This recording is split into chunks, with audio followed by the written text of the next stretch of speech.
Hello guys, welcome back to my another blog. তো সকাল সকাল ঘুম থেকে উঠে পড়েছি, তাড়াতাড়ি ঘুম থেকে উঠে রান্নার কাছে এসে পড়লাম। তাড়াতাড়ি আজকে একটু রান্নাটা করে ফেলবো, কারণ মা চলে যাবে বাজারে। তো বাজারে যাবে যখন আমি ভাবলাম যে আমি রান্নাটা করে ফেলি। আর আজকে দিদা কেটে রেখেছিলো। এইগুলা কে কে চিনো আমাকে কমেন্ট সেকশনে বলো। তারপর আজকে হলো 15ই আগস্ট। তো 15 আগস্ট দিন বাবু স্কুলে গিয়েছিলো, স্কুল থেকে চকলেট এনেছে আমাদের জন্য। আর আজকে ভেবেছিলাম দশমীঘাট যাব। দশমীঘাট তো বড় করে অনুষ্ঠান হয়, কিন্তু আজকে যেতে পারি না, ঘুম থেকে লেট হয়ে গেছে উঠতে।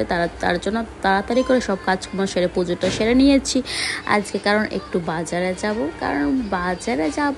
কারণ কালকে তো ঝুলন যাত্রা, তার জন্য কিছু কেনাকাটা করার রয়েছে। তার জন্য একটু ভাবলাম যে বাজারে চলে যাই। তো বাজার থেকে এসে আমি ঘরটা ঝাড় দিয়ে নিয়েছি।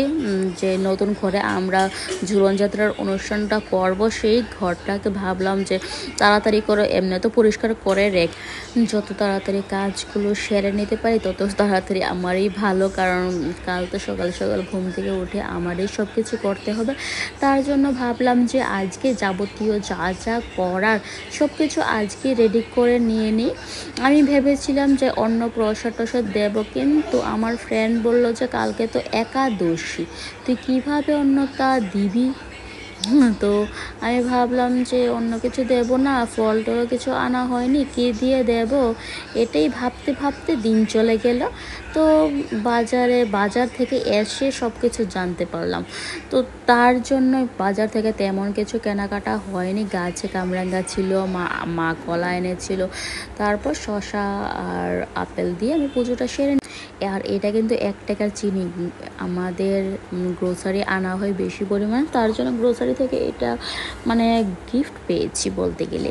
তো রাতের বেলা ডিমের ঝোল রান্না করেছিলাম। আর আমি সবসময় রান্না করতে গেলেই আমি ডিমের ঝোল পাতলা করে নিই, কারণ পাতলা ডিমের ঝোল আমার খুব ভালো লাগে, আমার বোনেরও ভালো লাগে। তার জন্য পরের দিন সকাল সকাল তাড়াতাড়ি উঠে নিরামিষ কিছু তরকারি রান্না করে ফেলেছি সকালবেলা, কারণ আজকে হলো শুক্রবারে মা গিয়েছিলে বাজারে। তো বাজারে গিয়েছিল, তো মা আসতে লেট হবে, তার জন্য আমি রান্নাটা করে ফেলেছি। আর এইখানে দেখো আমার ডেকোরেশনটা কেমন হয়েছে। আজকে জানো পুজোটা মানে ঝুলন যাত্রাটা করতে করতে একটু লেট হয়ে গিয়েছে, কারণ একা হাতে সবটা করা সম্ভব হয়ে থাকে না। আমার বোন তো হেল্প করেছে, তবু দুজন মিলে এক্সট্রা কোনো লুক থাকলে তো ভালো হয়। দেখো সব কিছু ডেকোরেশন করা থেকে শুরু করে, তারপর ফুলের মালা গেঁথা, গোপাল সোনাকে আজকে ফুলের ড্রেস পরিয়েছি, রাধারানীকে ফুলের ড্রেস পরিয়েছি। এইসব করতে তো লেট হবে জানা কথা, সবাই তো এক্সট্রা লুক থাকে। আমার তো বাড়িতে এক্সট্রা তেমন লুক ছিল না, তার জন্য একটু লেট হয়ে গিয়েছে।